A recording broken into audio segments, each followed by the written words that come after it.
Hello and welcome back, friends. This is Dawn with another video for PinkFresh Studio. So we've got a lot to do today. We're going to be creating 4 cards, and all of these cards are going to feature my new product with PinkFresh Studio, the Deck the Halls product suite. Now I'm going to be mixing in a lot of product from their current release as well as some of your old favorites. But let's start by taking a look at this product suite. Now the hero of this collection is the wide washi tape here. This is a repeating pattern of 10 individual hand watercolored motifs, and they are absolutely stunning. I could not be happier with how well these turned out. They just absolutely are stunning. So each individual graphic or motif features these beautiful hot foil details here. You can see that high shine detail. That is part of the washi tape, and it is something that they include on all of their washis. And like I mentioned, all of these images started from my watercolors that were done by hand on actual paper, and then we digitized them and turned them into washis. So they're absolutely authentic, and you'll find all of those characteristics that you love about watercolor in these images. Now from that washi and those designs, there's also a stamp set that was created that if you prefer to do your own coloring, you can absolutely do that. And if you're not a colorist, there is a stencil available to help you color these in quickly. And you can see here on the back all of the little different motifs that are included. And then of course you have your die, which can be used with both the stamp or the washi. And like I mentioned, I'm going to be focusing on the washi tape today, so all of our cards are going to feature that. In fact, we're going to be using every motif included in the design at least once, so I'll have an example for you of how to use every single piece in this design. Now, to use the washi, you're going to want to adhere it to a piece of cardstock. I've taken an 8.5 by 11 piece of cardstock, and I've cut it down the center at 4¼ inches. So that's going to give me a 4¼ by 11 inch long sheet of cardstock here. Then I just roll the washi tape out onto the cardstock using my free hand to kind of push it down into place and ensure that there are no air bubbles. When I get to the end of the pattern here, I'll use a long pair of scissors to trim that off, and then I'm going to follow up with my bone folder. I like to kind of burnish the washi tape onto the cardstock here, just again to make sure that there are no wrinkles or air bubbles in the washi. All right, and then I'm going to use the coordinating die to cut these images out. Now I like to go ahead and tape these dies into place on my cutting mat, on my cutting plate here. So washi tape doesn't stick to washi tape very well. Otherwise, we wouldn't be able to unroll the washi tape. So what I like to make sure, I make sure that when I tape these down, my washi tape is touching either the exposed cardstock. In this case, the exposed cardstock is at the top, and that it's also taped to my cutting plate. So this is going to hold those dies in place nice and securely so that it doesn't shift or move when I run it through my die cut machine.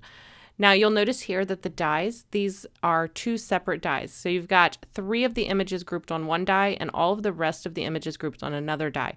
This is a nice change that PinkFresh has made to these washi tape suites. These used to be all one die, which would make it difficult for the entire die, or impossible, to fit on a standard cutting plate if you didn't have the extended cutting plate. So they've made this change to both the stamp set and the die. That way the stamp set fits into a standard stamping tool, and also the dies fit onto a standard cutting plate. I'm really happy with this change because I did not like using the door of my MISC to do my stamping, but I made do because the designs are so beautiful. Okay, so I went ahead and did this a second time, and that gave me 2 groups, and now I have all of this fun ephemera to play with. And we're going to feature that beautiful wreath on this Gatefold card. Now this one is a little bit different. The wreath is a butterfly slider closure, so it's one of those things that's definitely easier to show than tell. So let's go ahead and jump right in. And we're going to start with creating the doors for our gatefold. Now I'm going to use the twist pattern press plate and dies to create those doors. So the top layer is going to have that same gold foil detail that is in the washi designs themselves. So I've gone ahead and pulled out my glimmer machine, and now I'm setting up my press plate to do my hot foiling. The shiny side always faces the plate. I'll tape that in place, put that onto my glimmer machine, push the timer, and when that light stops flashing, it's ready to go ahead and run through my die cutting machine. So I'll disengage it from the platform and then run it through. Now, I'm going to be doing a lot of hot foiling for these cards, but I'm only going to show the entire process this once. For subsequent cards, we're going to skip this part. I did want to leave in the entire process for the first one, though, just in case you're unfamiliar with hot foil and how it works. So here we go. Once we've pulled this out, we're going to go ahead and remove our press plate. Now, do be careful. The plate is hot. It is a hot foil system, and you don't want to burn yourself. So that's why you can see me kind of here. I'm being very careful. They do have a magnetic tool that will grab the plate and pull it off. I'm just bad and I never grab it. But here you can see now we have this gorgeous high shine foil design. This is permanent. It won't scratch off. It won't rub off. It's absolutely divine. I love it. I love hot foil. All right, so now we're going to take the coordinating die and we're going to die cut this. And when I die cut this, it reminded me of a trellis or an intricate wrought iron gate, and that's really what gave me the idea for a gatefold card. So this piece is going to be our top layer, but we need to build our gate doors. So we're going to go ahead and put this one to the side for now, and we need to score these because they are going, like I said, going to be our gate. So I grabbed a trimmer here. Now you can do this with a scoreboard, or if you have a trimmer that has a scoring blade in it, you can use that. But you're just going to score this right directly down the center. And then you're going to fold it in half right at the score line. And this is going to create that gate door. Now I did the exact same steps to the other piece, and now we have both of our gate doors. So we're going to adhere the hot foiled piece on top of our doors here. We've got one piece, so we're going to adhere it to one side. We're going to trim off the excess and then glue the other side to the other one. So I like to use liquid adhesive. It just gives you a little extra wiggle room. So we're going to put that on one half of our back here. We're going to line that up, and you want to make sure that this is perfectly lined up. That's where that liquid adhesive comes into play. And then we're going to trim off the excess. So we're just going to cut it right down the middle. And you'll notice that I adhered this where the cut end was on the outside. So this is so that we match our profiles here. So we've got that little bit of straight edge on the outside and that nice curved one on the inside. And we'll repeat the same steps here with this one on the other door. So now that both of our doors are complete, we have our interior panel here.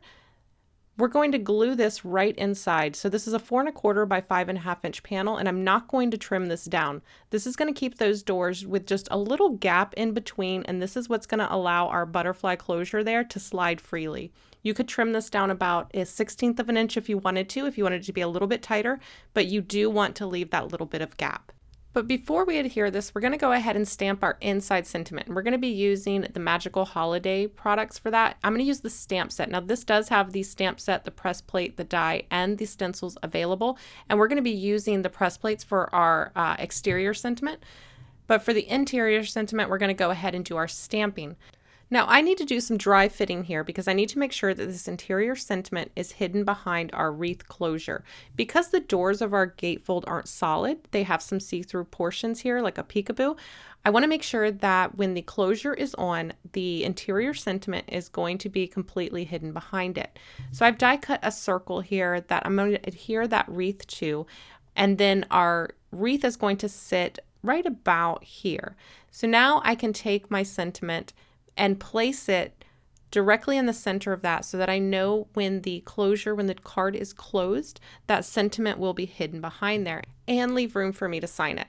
So now all I have to do is just close the door on my MISC and pick up my stamp. Then I can move all of my pieces out of the way and stamp onto my card base there, which I apparently forgot to film, but you'll see it here a little bit later in the video. Sorry about that. All right, so now I'm going to work on the exterior sentiment. And for that, again, we're using that Magical Holiday press plate. I've got the foil machine out, so I'm going to go ahead and foil several of these sentiments from this set. And that way I have them available for future cards. Remember, we die cut a bunch of those washi tape pieces, so I know I'm going to have plenty to work with. I want to make sure that while I've got the hot foil machine out, I go ahead and create some extra sentiments. Now I did have a little bit of overfoiling, but that's easy to take care of with my mono sand eraser. I can just use that to gently sand away any unwanted foil, and it's like it was never there. It's perfect, works every time. So here we go. You can see that that is now completely gone. All right, then I'm going to use the coordinating die to die cut these sentiments. And with that, I have the majority of all the pieces I need to start assembling this first card. Now, I did adhere my gate to my card base. And again, that's in that footage where I actually did the stamping. I don't know what happened to that footage. I think I might have accidentally hit, I think I was hitting record, but I actually hit stop, and I do apologize. But what I did was I just adhered that back panel to the back of the gate doors. So they are folded around the back of that panel, and you'll be able to see it later in the video. I'll flip the card over and you can see where it's adhered. Now I'm going to adhere my wreath here to that circle, and that circle is just going to give us a solid surface there again to adhere our butterfly mechanism to and to hide our interior sentiment. So again, we're doing that dry fitting. I want to make sure that our circle, our little wreath there, is large enough also to hold the butterfly closure. So what I've done is I've taken a piece of cardstock. It is 8 inches long by 2 inches tall. And I just want to make sure that the wreath is large enough so that it will cover that closure as well. And you can see here that it is. And if you're good at the maths, unlike me who is bad at the maths, you could adjust this to make your little butterfly mechanism smaller or larger. I, however, figured out a 2x2 square, and that's what I'm sticking with. So I'm going to score this at 2 inches. I'm going to score it at 3 inches, again at 4 inches. Then we're going to skip 2 inches and go at 6, and then we're going to score again at 7. So again, for a 2-inch square, you're going to do 8 by 2, and you're going to score at 2, 3, 4, 6, and 7. All right, now comes the fun folding part. All right, so starting from the same direction that you scored it, you're going to fold it forward. Then at the next score line, you're going to fold it back. And then at the next score line, you're going to fold it back again. Then you're going to fold it forward, and then you're going to fold it back. So what you're creating is this little butterfly-like spring right here. So again, if we take a look at that, you're going to go forward, back, back, forward, and then back. All right, and now we're going to add glue to hold this together. So we're going to use liquid adhesive, and you're going to apply glue to all 4 of the 1-inch squares. So lay it down flat, and then on both of the faces facing you, just add liquid adhesive. I highly recommend using liquid adhesive here because it will give you a little bit of wiggle room and play time, because you're going to want to now, once you get that adhesive on, just refold it on the lines that you created. So you're just going to fold it right back into that shape, and you've got the glue in all the necessary spots. And then you're going to put it under something heavy to dry. So here we go. I'm just going to fold it up. I'm going to push it down into place, and then I'm going to leave this under something heavy to dry for a minute or two, and then we will have our little closure made. Now, if I can do this, I promise all of you can do this. I'm not good at the math. I don't do the mechanical engineering. I usually don't do interactive cards. I'm all about the visual. But this isn't even my original idea. I saw a Facebook ad fly by with a card kit, and they had this butterfly closure on this Gatefold card. And so I only visually saw it working. I didn't have any instructions on how to do it. But I figured I can run in and reverse engineer something similar, and this is what I came up with. I don't know if it's the right way to do it, but it is a way that works. So while that dries, I'm going to go ahead and put together the rest of the card. You can see here the back of our panel where I wrapped those gate folds around the back of that interior panel. We're just going to cover that up and give us a nice clean finished back. So I'm using some liquid adhesive to glue this down to a panel that I've cut slightly larger. Now that means that this is going to be bigger than a 4 1/4 by 5.5 inch standard A2 card, but that's okay. I can always just put this in a little bit larger envelope, maybe an A4 envelope I think it is, or even a 5x7 envelope. This is a pretty bulky card anyway, so it's probably one that I would hand deliver or put in a larger envelope to allow for that extra bulk. Now the main part of our card is assembled, and it's time to take a look at that butterfly closure. So you can see here that these are glued, the edges are glued together, and it leaves these 2 little gaps, gaps to slide down between our doors. So I'm just going to work each side of the door into each one of those gaps, and you just slide this right down the middle. And because we left that little gap in between, we can slide that right in between there, and there's enough tension for it to hold it closed and it doesn't fall off the other end of the card. Now you can just decorate this any way you want to. For this case, we're going to take some liquid adhesive and adhere our wreath right to the center. And I'm going to go ahead and do this while the closure is in place, and this will make sure that my wreath is in the exact right orientation and perfectly centered on the card. I think it's easier to adhere with the closure in place. And now from here, you can just continue to decorate however you want. We have all of these great little pieces here that we can continue to bulk up the wreath if we want to. So I could, add some dimensional foam behind some of these pieces and make the wreath very three-dimensional if I want. I can add extra pieces and kind of change the shape. I can even add some of the ornaments in here and complete the wreath and have the little ornaments hanging down. There's a lot of different options. I did ultimately decide to keep this one pretty simple since the gatefold itself was pretty unique. I added my sentiment, and then I did take a couple extra of those little greenery pieces and pop them up on foam tape, as well as adding some gems and stuff. So we will review this finished card at the end, but for now, let's go ahead and jump into the next card. Now for this one, we're going to be combining some of the new release with some of our older goodies. So we're going to use the holiday greetings sentiment along with the stippled plaid background. This one is one of my favorites. I've used it a lot, but this is the first time that I've hot foiled it and I'm absolutely in love. So after I finished the first card, I had all of these leftover die cut pieces from our washi tape, and I also had a lot of sentiments that I foiled while I had the glimmer machine out.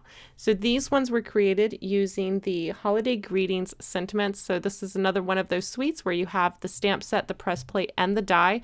I used the press plate and I did in a couple different colors. I do end up using all of the gold because again, that gold foil pulls from the washi tape and it's really the consistent theme through all these cards. All right, so to create our frame, I'm going to use the notched corner frame dies.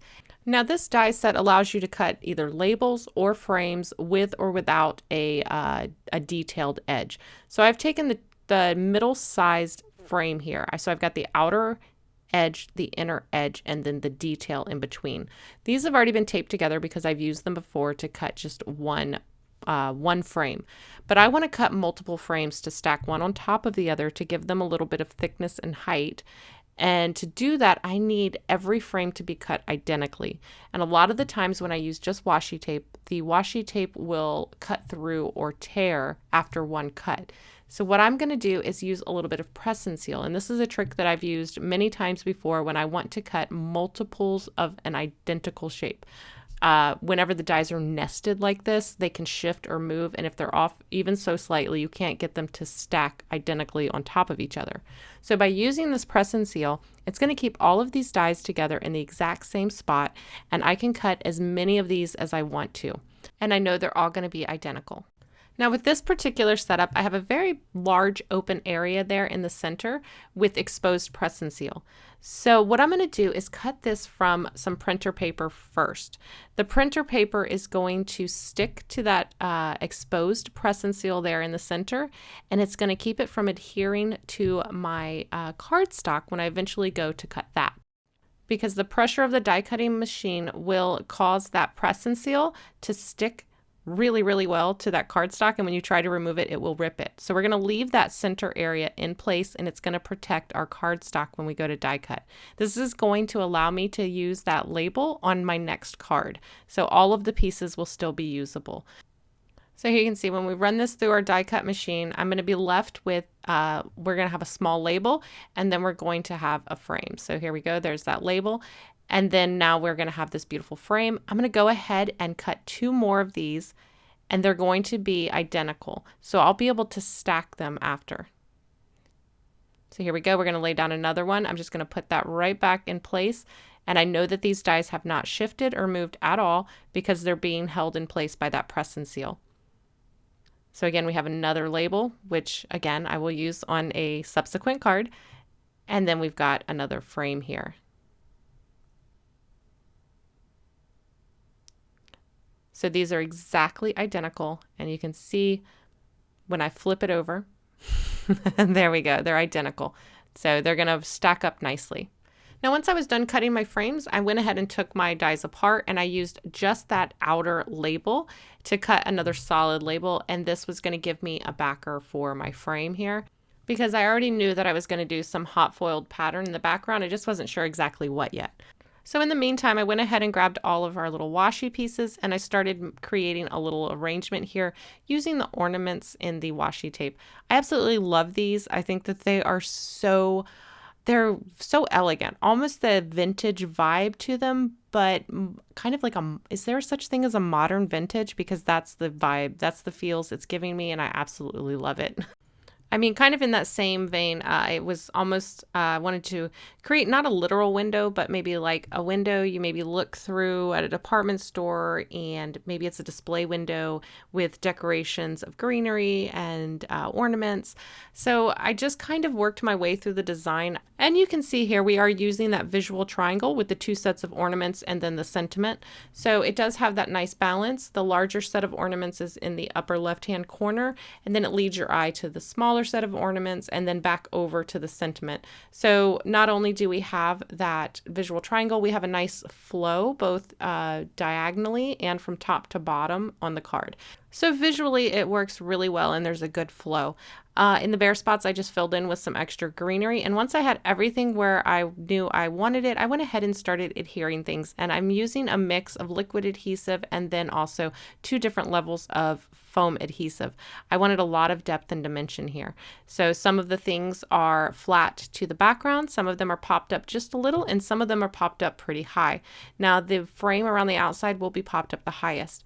This is actually, you could turn this into a shaker if you wanted. The design is perfect, very conducive to creating a shaker because we do have that solid frame around the outside. You could put some acetate behind here and then fill it with some gems and create a little shaker.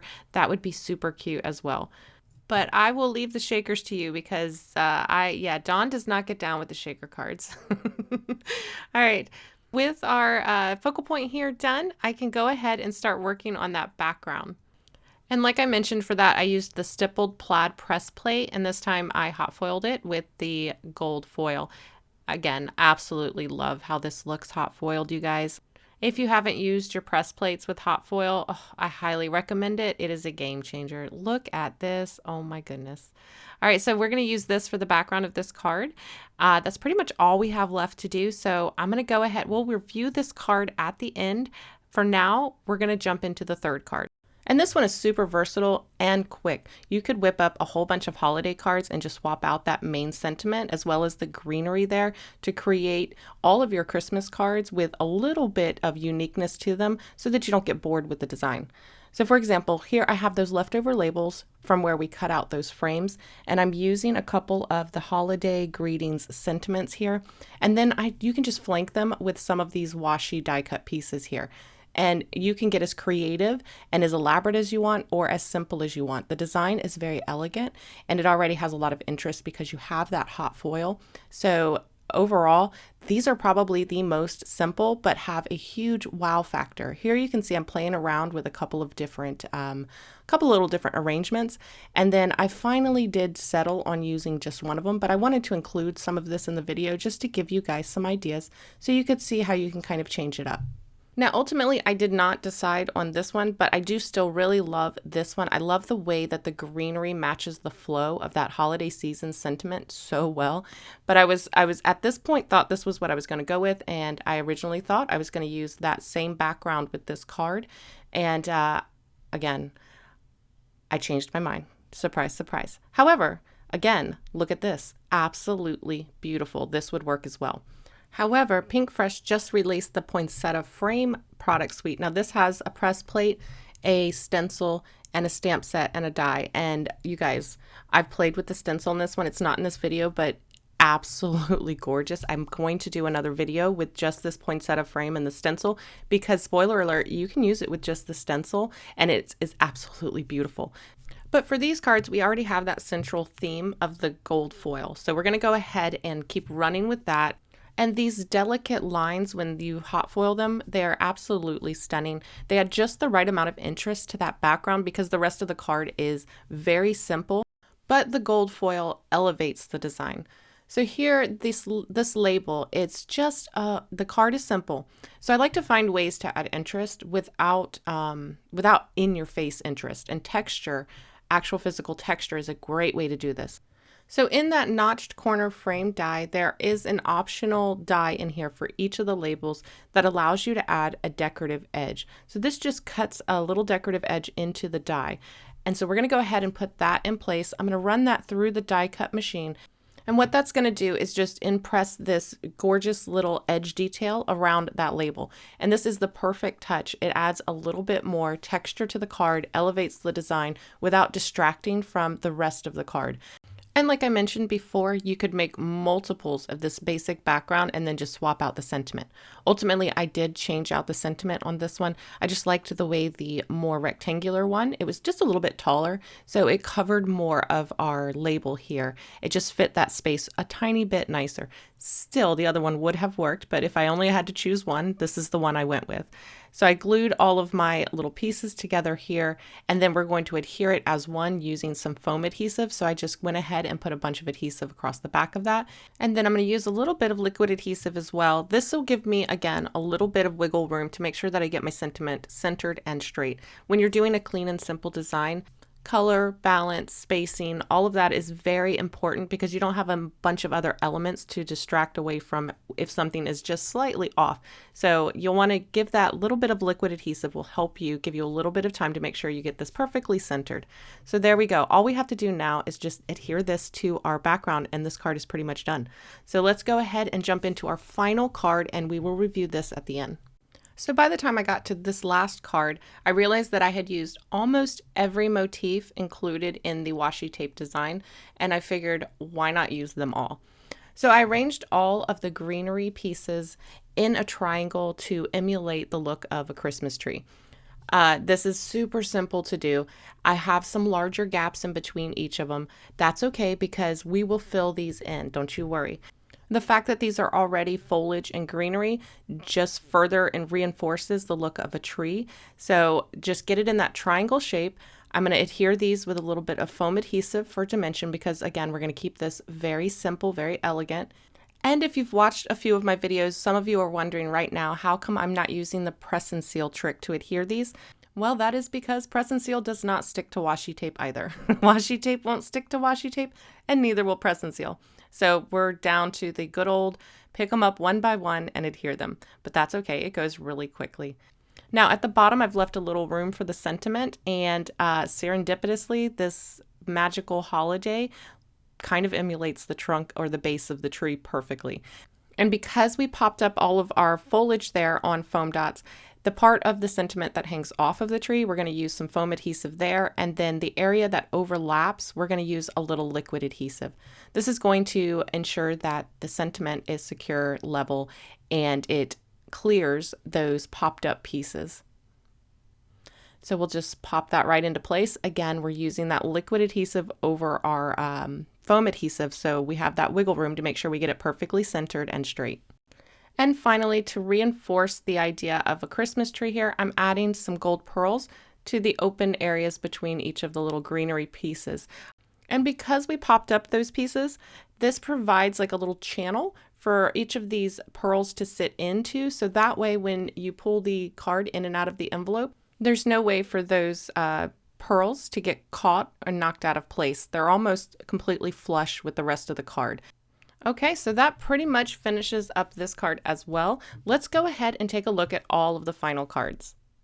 So here we have that look at the large wreath included in that Deck the Halls washi tape. Here we've made a gatefold card with a little butterfly closure for it. I absolutely adore how this twisted pattern really looks like a gate. So it just really lent itself well to having the wreath on it. To close this up, you just grab those two wings, fold them back, and then slide the doors in between the gaps, and then just slide that closure down. Again, we left that little bit of gap in between to allow room for that to freely slide through, but the gap is not so large that the little closure there falls off. There's just enough tension there that when we do stand this up, it doesn't fall. And I think that this one turned out, I love this one. I absolutely adore it.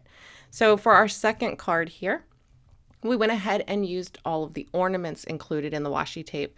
What I love about this one is it actually looks much more complicated than it is. Because we didn't have to do any of the coloring, those washi tape die cuts were already colored for us. All we had to do was arrange them, and that is definitely a time saver. So for the third card, it is probably the most simplest, but also the most versatile. If the white and gold is not your vibe, you could always use the stamp set and add the stencils to add color to the background, or you could do an actual letterpress impression in the background, and that would be beautiful as well. And then finally, we have our Christmas tree card here, where I was able to use up all of the remaining motifs available in the design. I'm super excited that I was able to share with you guys a use for every single element included in the washi design.